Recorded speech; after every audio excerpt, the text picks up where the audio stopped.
Welcome to Sai positivity channel. இப்போ நம்ம கத்திரிக்காய் சொஜ்ஜி பண்ண போகிறோம். கத்திரிக்காய் தொக்கு பண்ண போகிறோம். எண்ணெய் காஞ்சிருச்சு, கடுகு உளுத்தம்பருப்பு போட்டேன், அதுவும் காஞ்சிருச்சு, நல்லா வெடிச்சிருச்சு. கருவேப்பிலை போடுறேன், அப்புறம் சோம்பு போடுறேன். கொஞ்சம் நல்லா வதக்கிடுவோம். உடனே கொஞ்சம் நல்லா வதங்கட்டும். வதங்கினதுக்கப்புறம்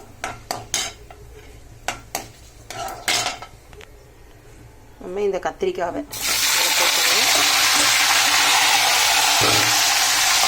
இந்த கத்திரிக்காய் ஒரு 4-5 கத்திரிக்காய், மீடியம் சைஸ் 4-5 கத்திரிக்காய் எடுத்துக்கிட்டோம். இது நல்லா ஃப்ரை ஆகணும். பாருங்க, நல்லா கத்திரிக்காய் நல்லா வதங்கிடுச்சு. இப்போ நான் இது வதங்கினதுக்கப்புறமா நான் என்ன பண்ணிட்டேன், இதை எடுத்து ஒரு தட்டில் வச்சுட்டேன். கத்திரிக்காய் எடுத்து ஒரு தட்டில், வதங்கின கத்திரிக்காய் எடுத்து ஒரு தட்டில் வச்சுட்டேன். இப்போ என்ன பண்ண போகிறேன், இதில் வெங்காயம் ஒரு சின்ன வெங்காயமோ இல்லை ஒரு பெரிய வெங்காயமோ, ஒரே ஒரு சைஸ் வெங்காயத்தை கட் பண்ணி நல்லா போட்டு வதக்கணும். நல்லா ஃப்ரை ஆகணும். இதுவும் நல்லா ப்ரௌன் கலரில் வரணும். அதே எண்ணெயில் போட்டு இதே நல்லா வறுத்துக்கலாம். நல்லா வதக்கிடலாம்.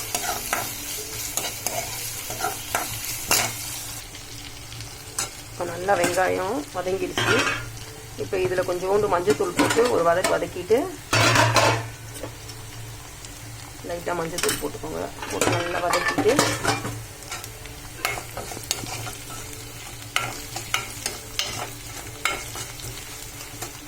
அதோடையே நம்ம அந்த தக்காளி கொஞ்சம் பேஸ்ட்டு அரைச்சி வச்சுருக்கோம். ஒரு 2 தக்காளி போட்டு நான் பேஸ்ட் அரைச்சி வச்சுருக்கேன். அதை அப்படியே இதில் ஊற்றிடுவோம். கொஞ்சம் தண்ணி மிக்ஸ் பண்ணிப்போம்.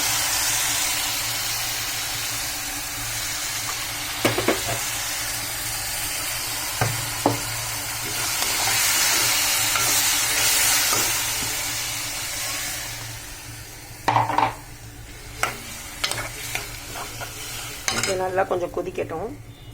இந்த பச்சை வாசனை போகட்டும்.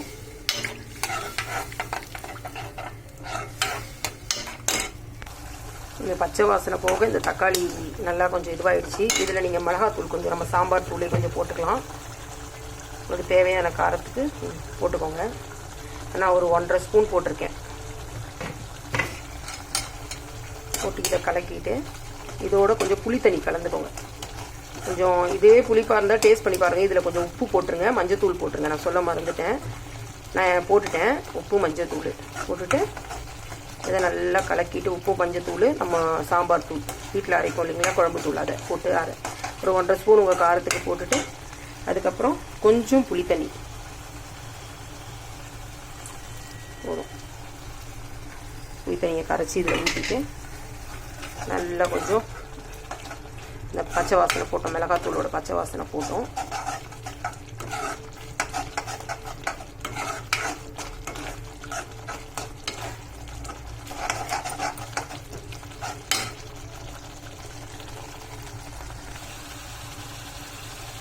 இப்போ நல்லா மிளகாத்தூள்லாம் நம்ம போட்டோம் இல்லைங்களா, தக்காளி இதெல்லாம் ஊற்றணும். மிளகாத்தூள் மஞ்சத்தூள்லாம் போட்டு உப்புலாம் போட்டோம்.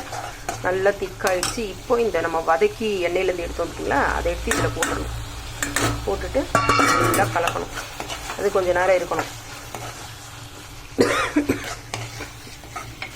நல்லா அப்படியே மிக்ஸ் பண்ணி விட்டுருங்க. ஒரு 5 நிமிஷம் இருக்கட்டும்.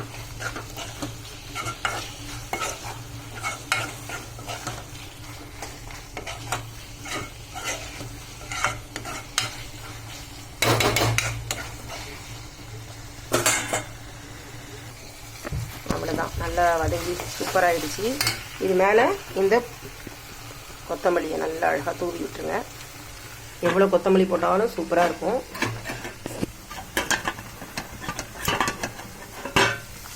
அவ்வளோதான், கொத்தமல்லி தூவியாச்சு. ஒரு கலக்கிடுங்க.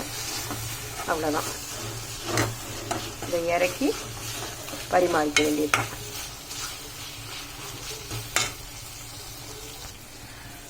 இந்த சேனலை பார்த்தீங்கன்னா இது செஞ்சு பாருங்கள், சூப்பர் டேஸ்ட்டாக இருக்குது.